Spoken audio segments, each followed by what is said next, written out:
কারবালা, যেটা ফুরাত নদীর ধারে। ইমামে হুসাইন রাদিয়াল্লাহু তাআলা আনহু সেই দিনটা ছিল শুক্রবার, আশুরায় অর্থাৎ 10 মুহররম।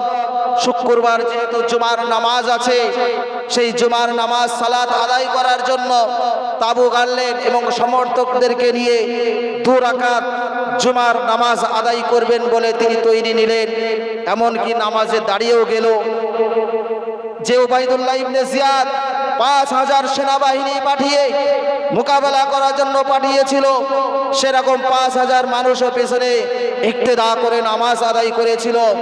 আর নামাজের মধ্যে ইমামে হুসাইন রাদিয়াল্লাহু তাআলা আনহুর একটাই মনে তামান্না ছিল যে আমি নিজের গদি পাওয়ার জন্য এই লড়াইয়ে নামিনি, আমি নিজের গদিটাকে ভারী করব বলে এই লড়াইয়ে আমি নামিনি। কিয়ামত পর্যন্ত যেন এই আনেওয়ালা নসল, প্রধানমন্ত্রীর ছেলে প্রধানমন্ত্রী হবে, মুখ্যমন্ত্রীর ছেলে মুখ্যমন্ত্রী হবে, যোগ্য অযোগ্যর বিভাজন করা যাবে না, এমনটি কোনো বিষয় আমি হতে দেব না। কারণ এই জিনিসটা মানুষ যত বুঝবে তখন মনে করবে আমি ছিলাম মেম্বার, আমার ছেলে হবে মেম্বার, আমার ছেলে চলে যাবে, ছেলের ছেলে পোতা ছেলে হবে মেম্বার। এই জিনিসটা কিন্তু চলবে না। হক না হক পৃথিবীর জমিনে প্রতিষ্ঠিত করে যেতে হবে। ইমামে হুসাইন রাদিয়াল্লাহু তাআলা আনহু আল্লাহর কাছে 2 হাত তুলে কেঁদেছিলেন আর বলেছিলেন, ওগো আল্লাহ, নিশ্চয় তুমি অন্তর্যামী, নিশ্চয়ই তুমি অন্তরের খবর রাখো। আমি কি জন্য এই লড়াইয়ের ময়দানে নেমেছি একমাত্র আপনিই জানেন। যে আমার ভিতরে যদি কোনো রকম ত্রুটি বিচ্যুতি হয়ে যায় আপনি ক্ষমা করবেন। আমার মনের তামান্না, আমার মনের আশঙ্কা, আমার মনের আশা ভরসা যে না, গদ্দি নসীন পীর আর গদ্দি নসীন গদি, এই মসনদটাকে বয়কট করতে হবে, কখনো এই জিনিসটাকে মেনে নেওয়া হবে না। ইমামে হুসাইন রাদিয়াল্লাহু তাআলা আনহু তিনি 2 রাকাত সালাত আদায় করলেন। আর এইদিকে ইমামে হুসাইনের সমর্থক যারা 150 জন মানুষ ছিল, ওই 150 জন মানুষদের কাছে খানা পিনা পানি যা কিছু ছিল সেই সমস্ত জিনিসগুলো খাওয়া দাওয়া করে পরিপূর্ণ পানি শেষ। আর এদিকে উবাইদুল্লাহ ইবনে জিয়াদ 5000 সৈন্যদেরকে বার্তা পাঠিয়ে দিল যে ফুরাত নদীর পানি যেন ইমামে হুসাইনের সমর্থক এবং ইমাম হুসাইনও সে নিজেও যেন ফুরাত নদীর পানি নিয়ে ভক্ষণ না করতে পারে, সেই বন্দোবস্ত তোমরা করে রাখো। ঠিক তেমনি ঘটলো। উবাইদুল্লাহ ইবনে জিয়াদ যে সেনাবাহিনীদেরকে পাঠিয়েছিল তারা একেবারে নদীর ধার দিয়ে পুরো আটক করে রাখলো, ফুরাত নদীর পানি পর্যন্ত তাদেরকে পান করতে দিল না। করুণ অবস্থা, প্রখর রৌদ্র, যেখানে মানুষের কলিজা শুকিয়ে যাচ্ছে, এমতো অবস্থায় তারা যুদ্ধ বিদ্রোহ করবে না কি করে? এরকম পরিস্থিতির মোকাবেলা করতে হবে। ইমামে হুসাইন রাদিয়াল্লাহু তাআলা আনহুর যে সমস্ত সমর্থকগুলো ছিল তারা একে একে তাদের মোকাবেলা করলো। ইমানি চেতনা, ইমানি পাওয়ার নিয়ে তারা মোকাবেলা করলো। মোকাবেলা যখনই আরম্ভ করে দিয়েছে একে একে সব ঘায়েল হয়ে গেছে। কারোর মুন্ডু কেটে ধর এক জায়গায়, মুন্ডু আর এক জায়গায়, কারোর হাত এক জায়গায়, পা আর এক জায়গায়, কারোর বডি এক জায়গায়, মাথা আর এক জায়গায়, এরকম করুণ অবস্থা হয়ে গেল। এবং উবাইদুল্লাহ ইবনে জিয়াদের যে সেনাবাহিনী ছিল তারা ঘোড়া ছুট করিয়ে দিল, লাশের উপরে দিয়ে তারা ঘুর ছুট করিয়ে দিল। শেষ বেশ ইমামে হুসাইন রাদিয়াল্লাহু তাআলা আনহু, যে ইমামে হুসাইন রাদিয়াল্লাহু তাআলা আনহুর চেহারার সঙ্গে বিশ্বনবী সাল্লাল্লাহু আলাইহি ওয়াসাল্লামের চেহারার একেবারে বিরাট মিল ছিল। আহলে বায়তের মধ্যে সবথেকে বিশ্বনবী সাল্লাল্লাহু আলাইহি ওয়াসাল্লামের চেহারার সঙ্গে ইমামে হুসাইন রাদিয়াল্লাহু তাআলা আনহুর চেহারার বিরাট মিল ছিল। মনে হতো যে কখনো এটা রাসূল, কখনো ইমামে হুসাইন। সাহাবায়ে কেরামরা কখনো কখনো এরকমও মনে করে নিতেন। সেই ইমামে হুসাইন রাদিয়াল্লাহু তাআলা আনহু কারবালার প্রান্তে দাঁড়িয়ে আছেন। আর উবাইদুল্লাহ ইবনে জিয়াদের নেতৃত্বে যে 5000 সেনাবাহিনী আসলো, এই 5000 সেনাবাহিনী সকলের কাছে নানগা তলোয়ার রয়েছে, কিন্তু ইমামে হুসাইন রাদিয়াল্লাহু তাআলা আনহুর ঘাড়ে কোপ মারবে কি তাকে আঘাত করবে এই ক্ষমতা কারোর হয়ে উঠছে না। কারণ সকলেই জানে যে নবীজির কলিজার টুকরা ইমামে হুসাইন, এই ইমামে হুসাইন রাদিয়াল্লাহু তাআলা আনহুর গায়ে আমার ছুরি দিয়ে আমি তাকে কতল করব, তাকে শহীদ করব, এ কখনো কেউ মেনে নিতে চাইছে না। ইমামে হুসাইন রাদিয়াল্লাহু তাআলা আনহু নিথর হয়ে দাঁড়িয়ে রয়েছেন, আর এদিকে ৫,০০০ মানুষের মধ্যে থেকে কেউ সাহস করছে না যে ইমামে হুসাইন রাদিয়াল্লাহু তাআলা আনহুর গলাটা আমি কেটে আলাদা করব। সকলেরই প্রাণের ভয় আছে, সকলেরই আখিরাতের ভয় আছে।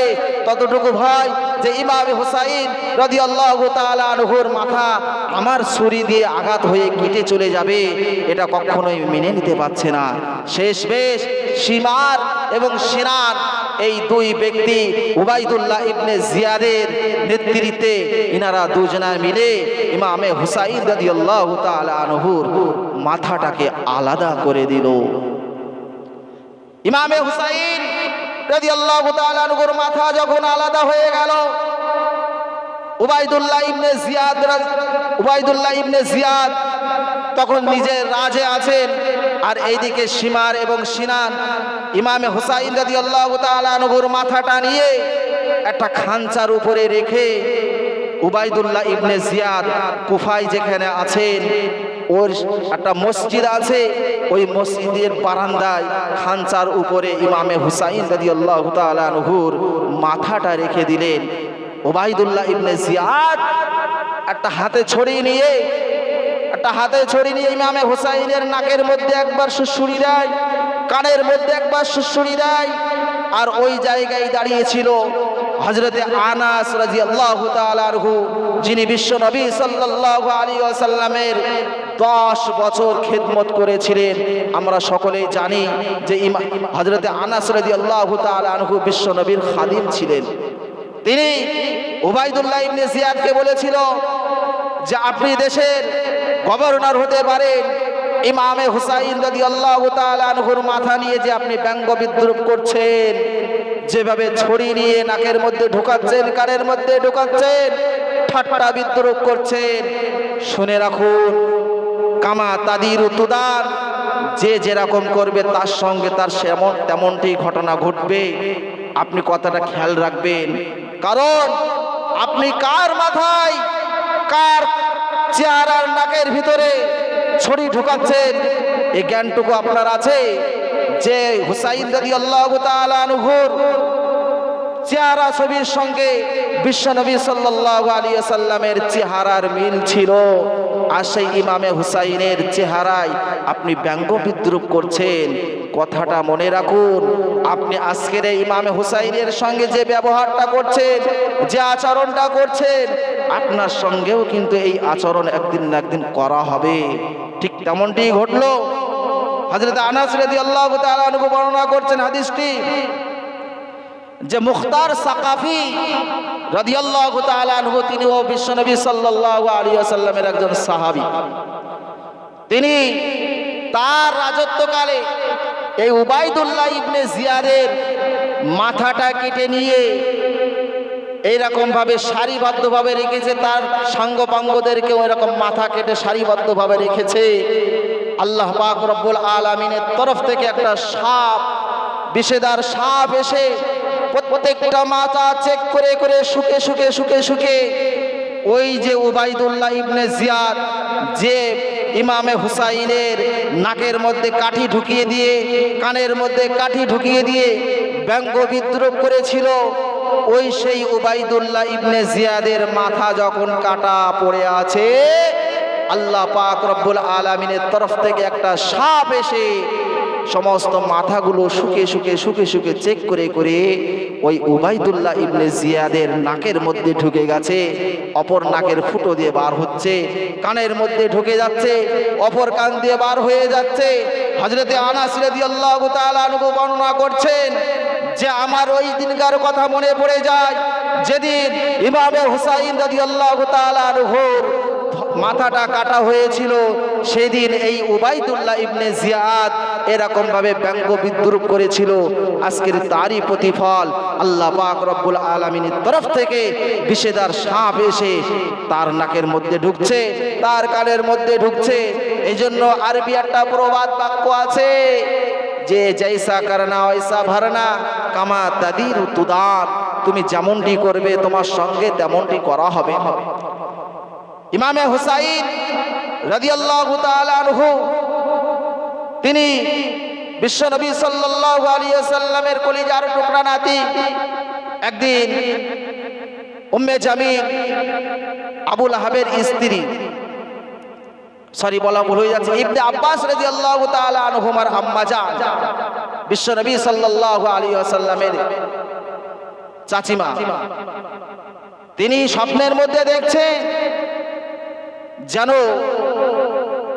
এই মক্কার জমিনে, মদিনার জমিনে কোনো একটা লাল আলো এসে আমার কোচরের মধ্যে পড়লো আর আমার তখনই ঘুমটা ভেঙে গেল। তা এর স্বপ্নের তাবিরটা কি হতে পারে? বিশ্বনবী সাল্লাল্লাহু আলাইহি ওয়াসাল্লাম এই স্বপ্নের তাবির করলেন, বললেন শোনো, আমি থাকবো না, আমার 4 খলিফা থাকবে না এই মক্কার জমিনে, এই মদিনার জমিনে।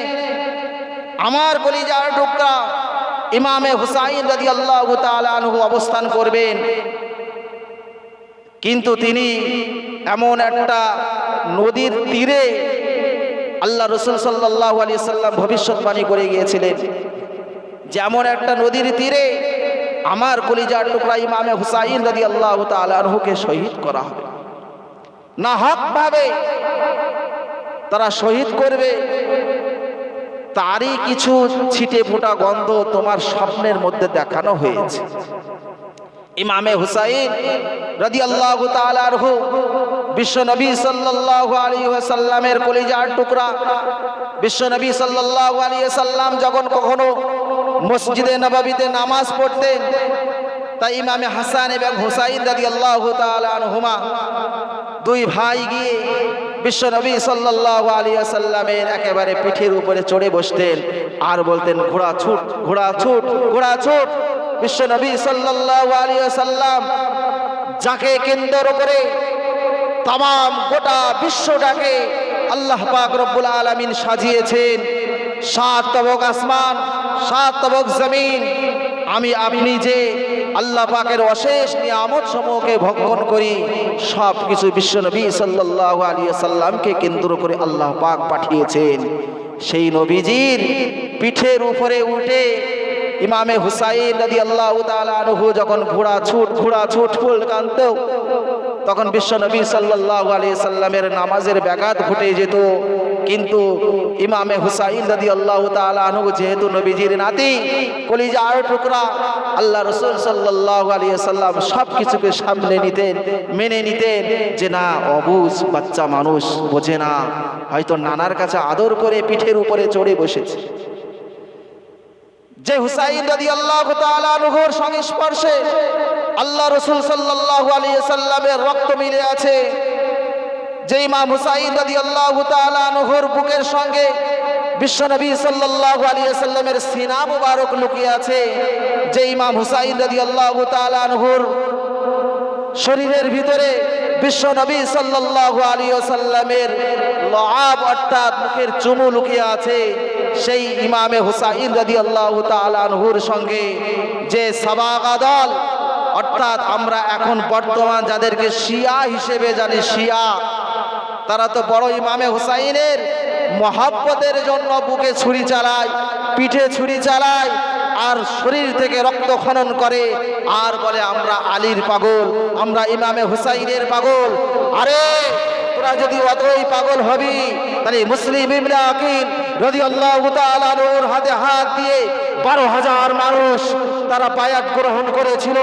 কিন্তু উবাইদুল্লাহ ইবনে জিয়াদের একটু কড়া নজরদারিতে তোরা মুনাফিকি চাল চলেছিলিস, তোরা মুনাফিকি করেছিলিস, পিছন থেকে হটে গিয়েছিলিস, আর ইমামে হুসাইন রাদিয়াল্লাহু তাআলা আনহুর বিপক্ষবাদিত্ব করে কারবালার প্রান্তে গিয়ে তোরা মাথাটাকে নিজের শরীর থেকে আলাদা করে দিয়ে একটা খানচাই করে উবাইদুল্লাহ ইবনে জিয়াদের সামনে তোরা রেখেছিলিস।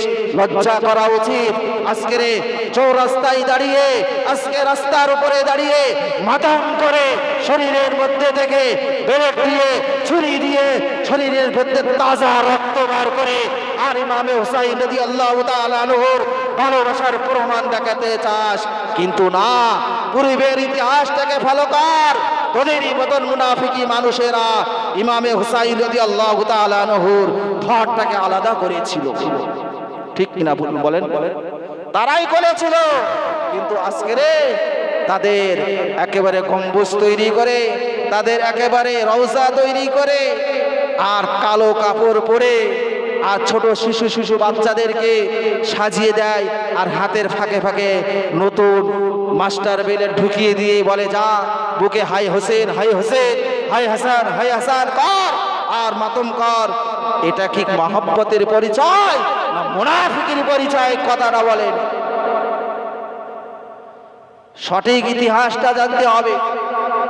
আমরা তো ইমামে হুসাইন রাদিয়াল্লাহু তাআলা আনহুকে হারিয়ে শোকাহত মর্মাহত। এই আশুরার দিন দুটো কাজ হলো করণীয়, আর বাদ বাকি সব বর্জনীয়। কারণ এই উম্মতে মুহাম্মাদি তারা তো ছিল প্রথমে, কিন্তু তাদের মুনাফিকির কারণে ইমামে হুসাইন রাদিয়াল্লাহু তাআলা আনহুর জাহানটা চলে গেছে, শহীদ হয়ে গেছে। অর্থাৎ এই উম্মতে মুহাম্মাদির উপরে একটা ভারী পড়ে গেছে। ওই জন্য আমাদের উচিত শেষ নবী সাল্লাল্লাহু আলাইহি সাল্লামের উম্মত হিসেবে এই দিনে বেশি বেশি করে ইস্তিগফার পড়া এবং তওবা করা। যাই আল্লাহ ওই সময় না বুঝে এই আমাদেরই মতন উম্মতেরা আপনার হাবিবের কলিজার টুকরা ইমামে হুসাইনকে শহীদ করেছে কারবালার প্রান্তে। এটা আমরা মেনে নিতে পারি না, আমাদের জেহেন কবুল করে না। আমরা তারই জন্য তওবা ইস্তেগফার করছি, যাতে আমাদের উম্মতে মুহাম্মাদির ভিতরে এরকম করুণ দৃশ্য আর কারণ না হয়। কারণ ইমামে হুসাইন রাদিয়াল্লাহু তাআলা আনহুর সঙ্গে যে খারাপ আচরণ করা হয়েছিল, সেটা আমরা সেই ইতিহাসকে ফলো করে, সেই ইতিহাসের দিকে নজর রেখে আমরা খুবই দুঃখিত, আমরা মর্মাহত, শোকাহত।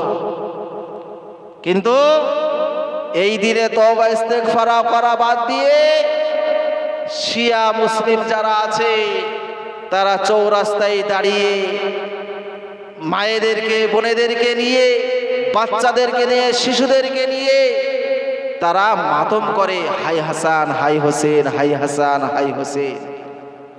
হযরতে আলী কাররামাল্লাহু ওয়াজহু, যিনি বিশ্ব নবী সাল্লাল্লাহু আলাইহি ওয়াসাল্লামের দামাত ছিলেন, জামাই ছিলেন, ওই কুফার সাবাইদ আলেরা, এই শিয়া মুসলিমরা, তারাই কিন্তু কলে কৌশলে ফেলে হযরতে আলী কাররামাল্লাহু ওয়াজহুকে কিন্তু শহীদ করেছিল, হত্যা করেছিল। ঠিক তেমনি ভাবে কলে কৌশলে ফেলে তারই ছেলে ইমামে হুসাইন রাদিয়াল্লাহু তাআলা আনহুকেও হত্যা করেছে। আমরা ইতিহাস ভুলে যাইনি, আমরা ইতিহাসকে সম্বোধন করি, ইতিহাসকে সম্মান জানাই, হাদিসকে আমরা মহব্বত করি, কোরআনকে আমরা মহব্বত করি। কোরআন হাদিস সুন্নাহ মোতাবিক আমাদের জীবন জিন্দেগি চালাই। শিয়া মুসলিমদের মতো আমরা কখনোই বছরে একবার নববর্ষ হিসেবে আশুরার দিনে এইভাবে শরীরের তাজা রক্তকে খনন করি না। আমরা উম্মতে মুহাম্মাদি হিসাবে আমরা সকলেই এর প্রতি দুঃখিত, শোকাহত, মর্মাহত।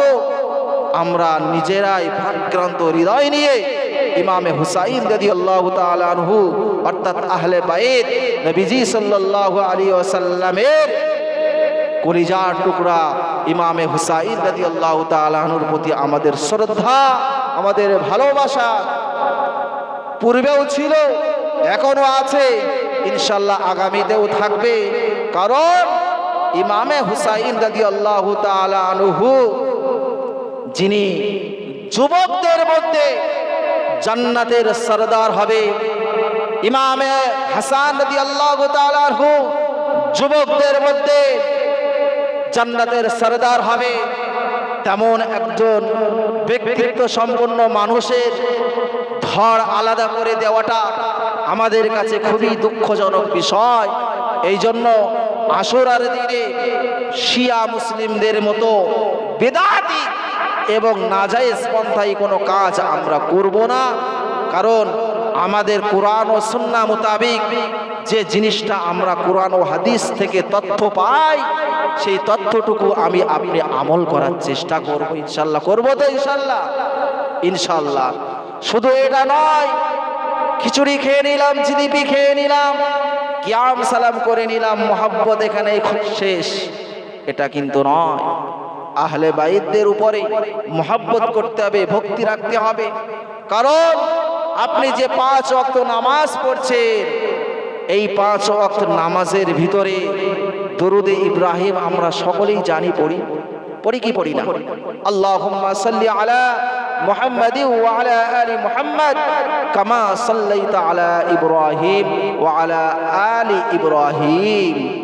এই যে আল শব্দটা ব্যবহার করা হয় আরবি, এই আল মানে আহলে বাইত বোঝানো হয়। অর্থাৎ নামাজের ভিতরে মুহাম্মদ সাল্লাল্লাহু আলাইহি ওয়াসাল্লামের উপরে দরুদ পাঠ করা হচ্ছে এবং তার আহলে বর্গ অর্থাৎ আহলে বাইতের উপরেও দরুদ পাঠ করা হচ্ছে এবং শান্তি কামনা করা হচ্ছে।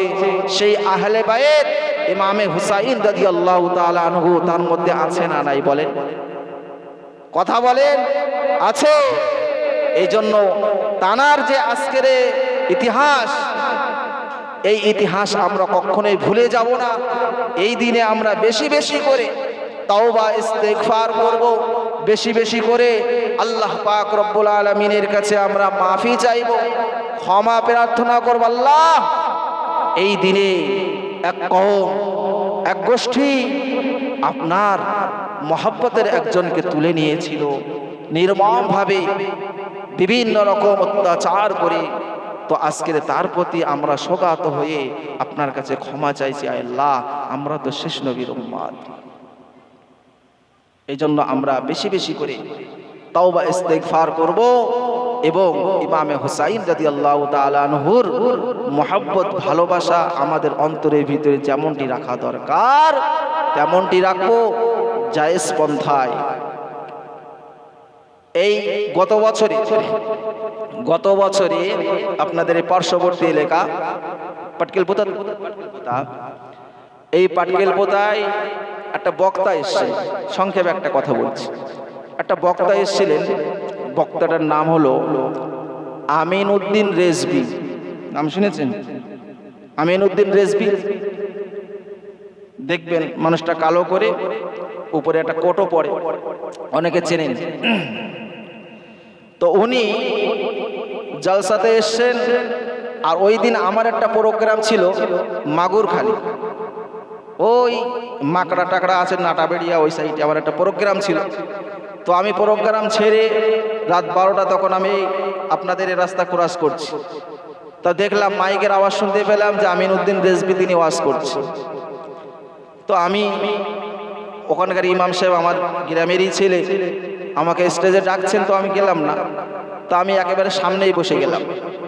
বসে গিয়ে ওনার ওয়াজটা আমি 10 থেকে 15 মিনিট মতন একটু মনোযোগ সহকারে শুনলাম। কারণ ওনার ব্যাপারে অনেক কিছু আমাদের কাছে ইনফরমেশন থাকে যে উনি এই মতপথের মানুষ, উনি এইভাবে কথাবার্তার আলোচনা রাখেন। তো আমি ওনার ডাইরেক্ট ওনার আলোচনা শুনে কিছু অভিজ্ঞতা হাসিল করার জন্য বসলাম। তো উনি ইমামে হুসাইন রাদিয়াল্লাহু তাআলা আনহুর যে কারবালার ইতিহাস, ওই ইতিহাসটা হালকা ধরেছেন আর এতটা প্রাধান্য দিচ্ছেন যেটা বিশ্বনবী সাল্লাল্লাহু আলাইহি ওয়াসাল্লামকে দেওয়া উচিত ছিল। কিন্তু উনি আহলে বাইতকে অতিরিক্ত মাথার উপরে তুলে ফেললেন। এমন কি বললেন যে আহলে বাইত ছাড়া নামাজই হয় না।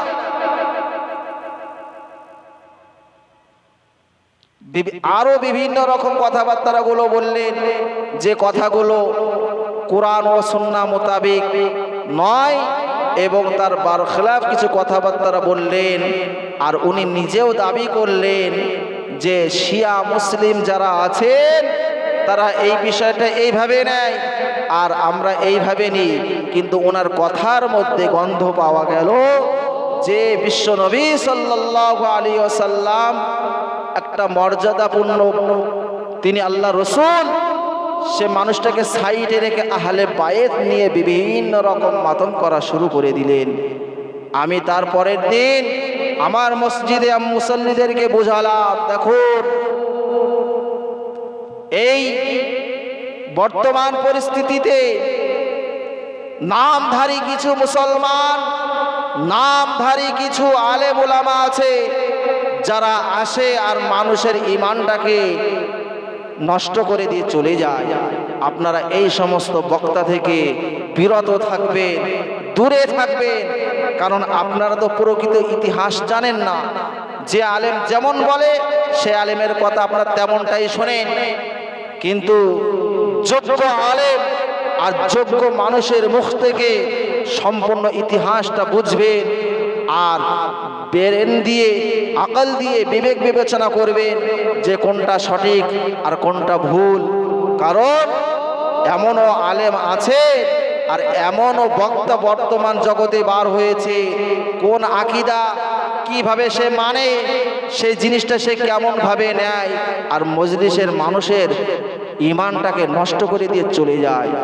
এই জন্য আমার সোনার চাঁদ ভাই ও বাবাজিরা, আপনারা সদা সর্বদাই চেষ্টা করবেন, দুটো পয়সা খরচ হোক। বর্তমানে এমন একটা যুগ এসে গেছে, এই যুগে ঈমানটাকে বাঁচানো বহুত মুশকিল, বহুত মুশকিল। আপনি ভাবছেন মাথায় টুপি, মুখে দাড়ি, লম্বা জামা, মিষ্টি মিষ্টি কথা বলে, মানুষটা তো কখনোই খারাপ হতে পারে না। এমন কিছু কাজ আপনার দ্বারাই করিয়ে নেবে যে আপনার ঈমানটা নষ্ট হয়ে যাবে। একটা মসজিদে 33 না 34 বছর ইমামতির দায়িত্ব পালন করেছে ইহুদি একজন ব্যক্তি, মুখে দাড়ি, মাথায় টুপি, লম্বা জামা গায়ে দিয়ে ইমামতি করে। তা কোনো কারণবশত কমিটির সঙ্গে, গ্রামবাসীর সঙ্গে একটু ঝামেলা হয়ে গেছে। তা ইমাম সাহেব যখন মসজিদ থেকে বার হয়ে চলে যাচ্ছে, তখন বলছে, এই 34 বছরের নামাজটা তোমরা যারা আমার পিছনে পড়েছ তো ধরে নিও। বুঝতে পারছেন? আমি মুসলমানই নয়, আমি শুধু গিরিগিটের মতন উপরের রূপটাকে, উপরের চেহারাটাকে পরিবর্তন করেছি শুধু মুসলমানদের ঈমানটাকে নষ্ট করার জন্য। কারণ মুসলিমদের সবথেকে বড় শত্রু হলো ইহুদি, খ্রিস্টান, নাসারা। এই সমস্ত জাতিরা সবথেকে বড় হলো দুশমন। দেখতে পাচ্ছেন ইসরায়েল ফিলিস্তিনটাকে কিভাবে তারা দখলে নিয়ে আসার চেষ্টা করছে। আর আজ আমি আপনি ইসরায়েলি প্রোডাক্টের মাল শুধু পেটের মধ্যে ঢোকাচ্ছি, খাচ্ছি, আর তাদের ব্যবসা বাণিজ্যটাকে আমরা উপরে তুলে দিচ্ছি। আমাদেরই মাথায় উপরে কাঁঠাল রেখে তুলে খাচ্ছে মুসলমান, আমি আপনি টের পাচ্ছি না। এটা ভাববার বিষয় আছে।